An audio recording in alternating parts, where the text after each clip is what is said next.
আগাম না জানিয়েই রাবার গাছ কাটার অভিযোগ। খোয়াই উত্তর রামচন্দ্রঘাট পঞ্চায়েতের 2 নম্বর ওয়ার্ডের ঘটনা। মুখ্যমন্ত্রীর কাছে ক্ষতিপূরণের আবেদন সংশ্লিষ্ট চাষীর। বিএসএফ এর 70 ব্যাটালিয়ন হেডকোয়ার্টার নির্মাণ করতে গিয়ে এক রাবার চাষীর বাগানের রাবার গাছ কেটে সাফ করে দেওয়ার অভিযোগ উঠল প্রশাসনের বিরুদ্ধে। এই রাবার বাগান কেটে দেওয়ার ঘটনায় আর্থিকভাবে ক্ষতির সম্মুখীন হলেন এক দরিদ্র রাবার চাষী। ঘটনার বিবরণে জানা গেছে, সম্প্রতি খোয়াই মহকুমার উত্তর রামচন্দ্রঘাট গ্রাম পঞ্চায়েতের 2 নং ওয়ার্ড এলাকার নবোদয় বিদ্যালয় পাড়ার বিএসএফ এর 70 ব্যাটালিয়নের হেডকোয়ার্টার নির্মাণ করা হবে। ওই এলাকায় সর্বমোট 33 হেক্টর জায়গা জুড়ে এই হেডকোয়ার্টার নির্মাণ হবে। প্রশাসনের তরফ থেকে জমি অধিগ্রহণ করার সময়ে যাদের জায়গা পড়েছে প্রত্যেককে সরকারিভাবে নোটিশ প্রদান করা হয়েছে এবং তাদেরকে ন্যায্য মূল্য প্রদান করা হবে। যথারীতি হেডকোয়ার্টার নির্মাণের কাজ শুরু হয়েছে। প্রশাসন হেডকোয়ার্টার নির্মাণের জন্য 33 হেক্টর জায়গা অধিগ্রহণ করার মধ্যে রয়েছে এলাকার জনিক দিব্যেন্দু দাসের 5 কানি জায়গা। দিব্যেন্দু দাসের এই 5 কানি জায়গা জুড়েই একটি রাবার বাগান, কিন্তু প্রশাসনের তরফ থেকে দিব্যেন্দু দাসকে কোনো প্রকার আগাম নোটিশ না দিয়ে দিব্যেন্দু দাসের 5 কানি জায়গা জুড়ে থাকা রাবার বাগানের প্রায় 3 শতাধিক রাবার গাছ কেটে সাফ করে দেয় বলে অভিযোগ। বিগত 30 বছরেরও বেশি সময় ধরে জনিক দিব্যেন্দু দাস ওই জমিতে রাবার চাষ করে জীবিকা নির্বাহ করে আসছেন বলে জানা যায়। এতে দরিদ্র রাবার চাষী দিব্যেন্দু দাস বিরাট পরিমাণ আর্থিক ক্ষয়ক্ষতির সম্মুখীন হয়েছেন। কি জানাচ্ছেন সংশ্লিষ্টরা এই নিয়ে শোনাবো।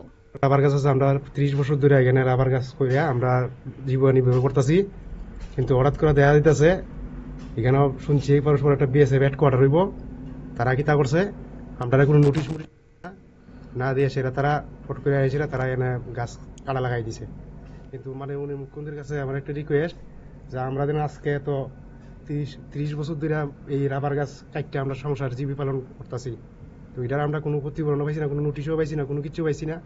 ওখানে মুখ্যমন্ত্রীর কাছে আমরা রিকোয়েস্ট যে আমরা যত একটা গাছের একটা কোনো ক্ষতিপূরণ পাই, নাইলে আমরা ঠিক একবারে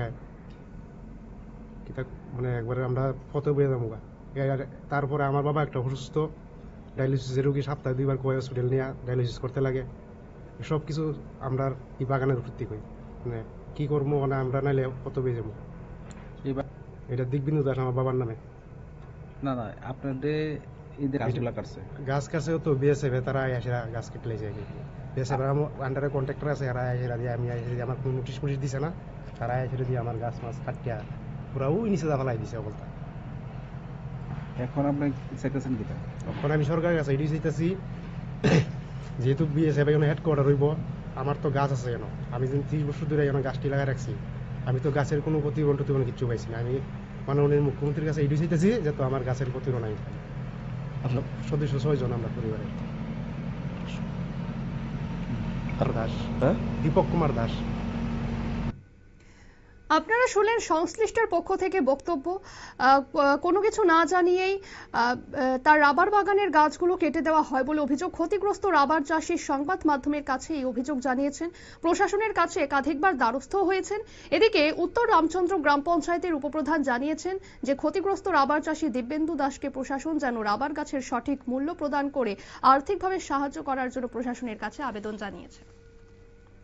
নিয়ে নিচ্ছে ছোট্ট একটি বিজ্ঞাপন বিরতি, সঙ্গে থাকুন।